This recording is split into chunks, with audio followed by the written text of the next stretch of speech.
Quando nós mandamos alguém fazer o que nós não fazemos, nós estamos abusando da autoridade. Segundo ponto, quando nós manipulamos a vida das pessoas. Sabe o que significa manipulação? Quem sabe o que significa manipulação? Uma palavra muito conhecida: feitiçaria. Então, o manipulador, ele é um feiticeiro. Então, irmãos, manipular a vida da pessoa não é de Deus. Nós estamos abusando de uma autoridade. Por que tudo isso é abuso de autoridade? Porque Jesus não mandou fazer, irmãos. A autoridade máxima sobre nós não mandou fazer. Ela não deu ordem para nós fazermos. Ela ordenou nós fazermos outras coisas: amarmos, servirmos, honrarmos e assim por diante. Então, se você ou eu não queremos abusar da autoridade, nós temos que fazer o que Jesus mandou fazer, tá bom?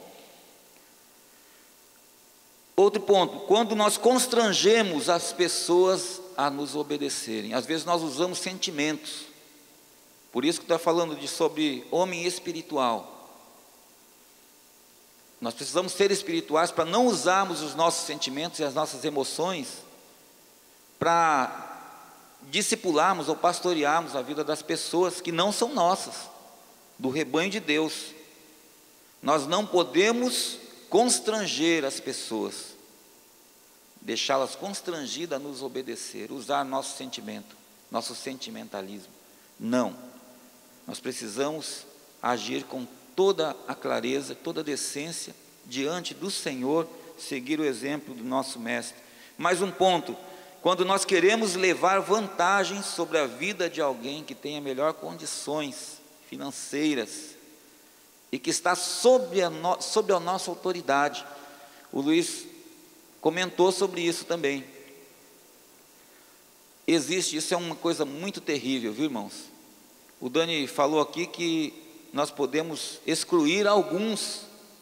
Quando nós começamos a olhar isso, uma pessoa que tem melhor condição, que participa do nosso grupo, e nós damos mais importância para ela do que para os outros. Isso também é abuso de autoridade. Jesus não fazia acepção de pessoas, irmãos. Todos nós somos iguais, independente daquilo que Deus nos dá neste mundo. A verdade, se nós não tivermos Cristo, nós não temos nada. A maior riqueza é Jesus, por isso Ele está em cada um de nós. Nós somos todos iguais, ricos em misericórdia, em graça, em amor, em bondade, em fidelidade. Essa é a verdadeira riqueza que está em nós, e Ele nos supre de todas as coisas. Então, irmãos, toma cuidado. Por mais querido que seja a pessoa, nós temos que tratar igual, todos eles. Todos são importantes para Deus. Nós não podemos usar de avareza, querer levar vantagem, porque avareza é idolatria, viu? Se tem uma pessoa no teu grupo que tem condições, e existem pessoas que às vezes constrangem essas pessoas a dar coisas para eles, viu? Isso é muito comum, e que é outra coisa anormal, né? Você chegar e usar: poxa, eu gostaria de ter isso aqui. Toda vez que encontro o irmão: poxa, eu gostaria disso aqui, olha, eu não tenho ainda. Aí a pessoa fica constrangida, irmão. Constrangida, e acaba dando. Ai, que bênção o Senhor me deu. Não, irmãos, foi você. Você constrangeu. Isso não é bênção não, irmão. Não é bênção. Se Deus supre a tua necessidade, não a tua vontade, tá? Se você tem necessidade, Deus vai suprir. Agora, a vontade, irmão, você que vai querer suprir sua vontade. Isso da vontade é carne, então não é bênção, tá? Então nós precisamos tomar cuidado, amar todos iguais, com amor fraternal, tá? Preferindo sempre em honra uns aos outros, e honrar no temor de Cristo. Então a avareza é idolatria. Idolatria é usurpar o trono de Deus, é colocar alguém no lugar de Deus, né? É isso, a forma correta de dessa definição de idolatria. É um objeto da nossa adoração, é um objeto do nosso respeito, da nossa reverência, que toma todo o nosso tempo, olha só, do nosso investimento. Então nós vamos investir naquela pessoa, porque ali está a fonte. Então nós vamos investir nela. Nós precisamos nos guardar, tá bom, queridos? Eu sei que aqui ninguém faz isso, mas Deus nos manda falar isso para guardar o nosso coração da avareza. Porque em Judas, Tiago, João, Pedro, todos eles falam sobre isso. Isso é sinais dos últimos dias, irmãos. Sinais dos últimos dias, de pessoas que faziam negócios por avareza, por desejo de ganância, por querer levar vantagem na vida das pessoas. E isso não, em nome de Jesus, está repreendido do nosso meio, da nossa vida. Tá bom? Porque aqui são discípulos de Jesus, pessoas fiéis, idôneas, cheias do Espírito Santo para discernir isso. Está vendo a importância do nosso relacionamento de junta? Porque nós vamos guardar a vida uns dos outros, para nós não sermos meninos inconstantes também, sendo conduzidos por vento de doutrina. Nós vamos guardar nosso coração. O último ponto aqui: quando queremos ter domínio sobre a vida das pessoas que estamos discipulando, tá? Não domine. A palavra de Deus, ela convence a pessoa. Você não pode dominar. Não, você vai fazer isso, você tem que fazer aquilo, você é um rebelde porque não fez o que eu mandei. Não, essa palavra domínio fala de poder, e isso é um pensamento que a autoridade que está no mundo tem. Quando se fala de autoridade do mundo, fala de poder e domínio, tá? Aqui no reino não, no reino fala de serviço, tá bom, queridos? De ser servo, de servir uns aos outros. O abuso da autoridade é injustiça, tá? Para Deus é injustiça. Deus é justo, sim ou não? E como é, né? E como é justo. As leis, os estatutos, os mandamentos do Senhor são justos, todos justos. E Deus tem um povo. Como é que é o povo de Deus? Como é que é, irmão? Mata esse gato aí, em nome de Jesus. Então, irmãos, é injustiça, porque Deus é justo. O que significa injustiça? É o oposto da justiça. O Luiz falou aqui o que é a justiça, né? Justiça é alguém que anda e faz o que é da vontade de Deus, é isso? Que anda da forma que Deus quer e que faz a vontade de Deus. Isso é justiça. Tem o dicionário também que diz que justiça é uma virtude que se propõe a dar a cada um o que lhe pertence ou o que lhe é de direito, tá? Isso é justiça. E nós precisamos dar às pessoas aquilo que é de direito. O que é de direito para a vida dos discípulos, irmãos? A palavra de Deus é a verdade. Então nós precisamos dar sempre para eles a verdade. Deus é um Deus justo e quer também que os seus filhos sejam justos, homens e mulheres cheios da justiça de Deus, porque a nossa justiça, diz a palavra em Isaías 64:6, diz que a nossa justiça, a justiça humana é como o trapo da imundícia. Pode imaginar o que significa isso, né, irmão? Uma coisa imunda, suja, um trapo sem proveito nenhum, é assim a nossa justiça. Nós usamos muito do nosso sentimentalismo. Então nós precisamos usar sempre a justiça de Deus, estarmos cheios da palavra para agirmos sempre como Deus quer que venhamos agir, tá? Porque Deus, ele vai punir toda injustiça. A ira de Deus, ela se revela contra toda injustiça, contra toda impiedade dos homens que detêm a justiça, a verdade pela injustiça, né, Dani? Romanos 1, ele fala sobre esse detalhe, que a ira de Deus está sobre esses que detêm. Se você não é justo, irmão, se você não pratica a justiça com aqueles que você discipula, você está detendo a justiça. Você está sendo injusto, detendo a verdade, perdão, pela injustiça que é a nossa justiça. Que a nossa justiça, ela é injusta, tá? Então Deus quer, e Deus vai punir todo injusto. É um texto de Apocalipse que fala: continue o injusto fazendo injustiça, e o justo continue a ser justo, tá? Então, quero profetizar isso, que vocês sejam justos com as pessoas, em nome de Jesus, que essa justiça de Deus encha o nosso coração. Três coisas que nós devemos distinguir bem quando nós discipulamos, cuidamos de vidas. Olha só, irmãos, para nós não errarmos e cairmos no abuso da autoridade, nós precisamos saber bem o que é a palavra de Deus, né? Quando nós estamos discipulando uma pessoa, como nós devemos agir? Devemos dar a ela o quê? A palavra de Deus, não é isso, irmãos?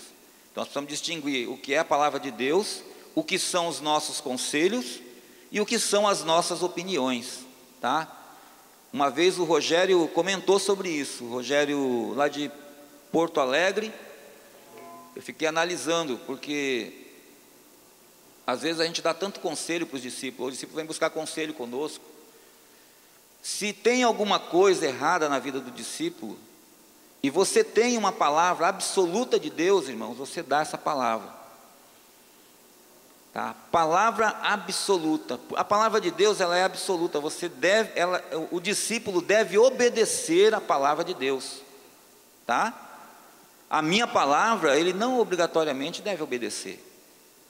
Por isso que é importante você estar cheio da palavra de Deus. Se o discípulo vem com alguma coisa errada e você pegar e dar um conselho teu, e o discípulo não obedece, ele não é um rebelde, não está se rebelando, ele simplesmente não aceitou um conselho. Agora cai num detalhe: se ele não aceita conselho, é porque fica difícil dele ser discipulado. Nós, como discípulos, precisamos saber ouvir conselhos, analisarmos diante da palavra de Deus, se é justo ou não. Tá? Um exemplo: um discípulo vem falar para você: eu vou casar com uma moça que eu conheci ali, ia passando na rua, conheci. Ela é irmã, ela já caminha? Não, mas ela vai se converter. Então você vai dar uma palavra absoluta de Deus para ele. Olha, a palavra diz que o jugo desigual não é bom. Tá? No texto lá, abre e mostra para ele. Isso aqui Deus está dizendo, você vai ter consequências sérias com isso. O que ele tem que fazer? Tem que obedecer, tá? Se ele não obedece, o que ele é? É um rebelde. Está se rebelando contra quem? Contra nós ou não? Contra Deus. Agora, se ele chega aqui: a irmãzinha aqui, agora orando por ela, e nós decidimos casar. Você sabe que a vida daquela irmã, daquele irmão também não é muito firme. Você vai pegar e dar o teu conselho para ele. Fala: olha, irmão, não é bom ainda, dá mais um tempo, vamos orar mais, tá? E se o discípulo quiser casar, ele está se rebelando com a irmã? Não. Está dentro dos padrões daquilo que Deus quer, né? Pai está consentindo, todos consentindo. É claro que você não, mas não é a tua vontade que vai prevalecer. Então nós precisamos saber o que é nossa opinião, o que é conselho e o que é palavra de Deus. Tá bom, querido? Fala para o teu irmão: o teu reinado acabou, irmão.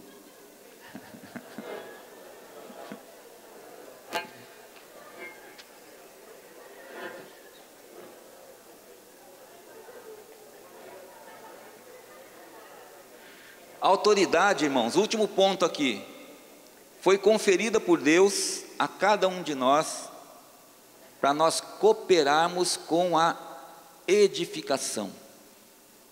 Mexeu outra vez, pensei que tinha passado aquela palavra que a gente já ouviu, mas eu já sei, quem está edificando é Jesus, eu estou cooperando com Ele. Mas se você abusa de autoridade, você está chutando o balde, irmão, você está destruindo o que Deus está edificando. Sabia disso? Abusar de autoridade, agir com rigor, dominar o rebanho, constranger o rebanho, fazer o que Deus não mandou fazer, você é um demolidor, está destruindo. Você precisa, não foi para isso que Deus te chamou. Deus te chamou para você edificar, cooperar. Você é pedra viva, você é um edifício de Deus, morada de Deus, habitação do Altíssimo.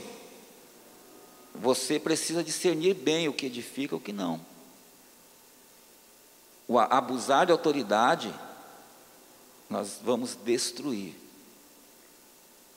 o que Deus edificou. E o Dani trouxe um texto muito forte, que Deus, aquele que destruir o santuário de Deus, o que está escrito lá? Deus o destruirá.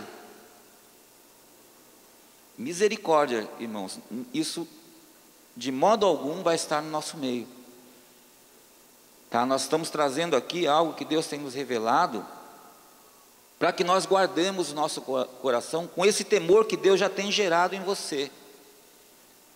Se você está aqui, se Deus já tem dado uma carga por vidas para você, você vai fazer o melhor para Deus, vai se empenhar para que não venha ser alguém que destrua, mas alguém que edifica. Somos todos trabalhadores, estamos trabalhando na construção de um edifício vivo, com pedras vivas. O objetivo da autoridade que nós temos recebidos sobre a vida de pessoas que nós cuidamos, irmãos, é para edificar, tá?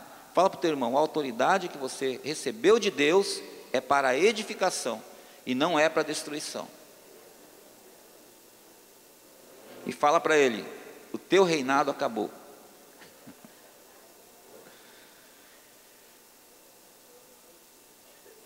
Quando abusamos da autoridade que temos recebido, nós trabalhamos contra a edificação, tá? Então, guarda no coração, irmãos. Eu quero guardar no meu coração também, que essa autoridade que Deus confiou para mim é para serviço, não é para status, não é para domínio, e ela serve para edificar, não para destruir. Tem um texto aqui de 2 Coríntios 10, 8, Paulo dizendo, porque se eu me gloriar um pouco mais a respeito da nossa autoridade, a qual o Senhor nos conferiu para a edificação e não para a destruição vossa, não me envergonharei. Nós não vamos nos envergonhar da autoridade que temos recebido de Deus, tá? Porque nós vamos ajudar a edificar. O mesmo livro de 2 Coríntios 13, 10 diz, portanto escreva essas coisas, estando ausente, para que estando presente não venha a usar de rigor, segundo a autoridade que o Senhor me conferiu, para a edificação e não para a destruição.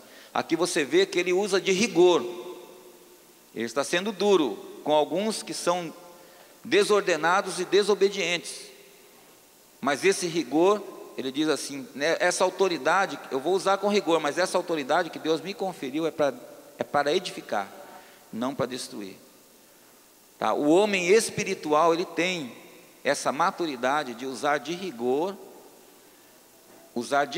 com o discípulo, cheio do Espírito Santo, com palavra de Deus, para edificar, não vai destruir. Toda repreensão, a princípio, ela parece ser ruim, mas depois produz um fruto agradável, pacífico, aqueles que são exercitados por ela. E essa é a disciplina de Deus, é a repreensão de Deus para a nossa vida. Então nós precisamos ser iguais a Jesus.